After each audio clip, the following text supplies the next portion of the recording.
દર્શક મિત્રો, હું છું પરમાર અનિશા. તમે જોઈ રહ્યા છો લોક સામના ન્યૂઝ. તો જોઈએ આજના સમાચાર લીલિયાથી અમારા રિપોર્ટર દીપક ભટ્ટ સાથે. લીલિયા તાલુકાના અસરગ્રસ્ત ગામોની વહીવટી અધિકારીઓ સાથે મુલાકાત કરતા ધારાસભ્ય શ્રી મહેશભાઈ કસવાલા.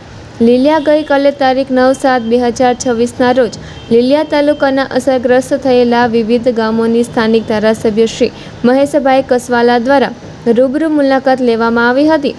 આ પ્રવાસ દરમિયાન ગ્રામજનોની મુશ્કેલીઓનો ત્વરિત નિકાલ લાવી શકાય તે હેતુથી વહીવટી તંત્રના ઉચ્ચ અધિકારીઓને પણ સાથે રાખવામાં આવ્યા હતા.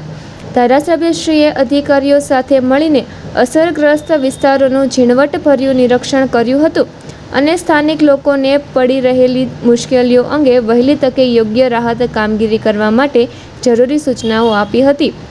અસરગ્રસ્ત વિસ્તારમાં ટીબડી ગામની મુલાકાતે આવેલા ધારાસભ્ય શ્રી મહેશભાઈ કસવાલા સાથે સરપંચ શ્રી ટીબડી ગ્રામ પંચાયત બાલુભાઈ ડાવરા તેમજ ઉપસરપંચ શ્રી ભૂપતભાઈ જોગરાણા તેમજ તમામ ગ્રામજનો સાથે મુલાકાત લીધી. સાથે જ લીલિયા તાલુકાના પૂર અસરગ્રસ્ત ટીબડી ગામની રૂબરૂ મુલાકાત લીધી. આ મુલાકાત દરમિયાન વહીવટી તંત્રના ઉચ્ચ અધિકારીઓ, લીલિયા તાલુકા ભાજપના હોદ્દેદારો તેમજ ઉત્સાહિક કાર્યકર્તાઓને સાથે રાખીને સ્થળ પર જ પરિસ્થિતિની ઝીણવટભરી સમીક્ષા કરી. આપત્તિના આ સમયે વહીવટી તંત્રને જરૂરી તમામ પગલાં લેવા અને સ્થાનિક લોકોને વહેલામાં વહેલી તકે સહાય પહોંચાડવા માટે જરૂરી સૂચનાઓ આપવામાં આવી છે. તો ફરી મળીશું એક નવા સમાચાર સાથે. ત્યાં સુધી જોતા રહો લોક સામના ન્યૂઝ.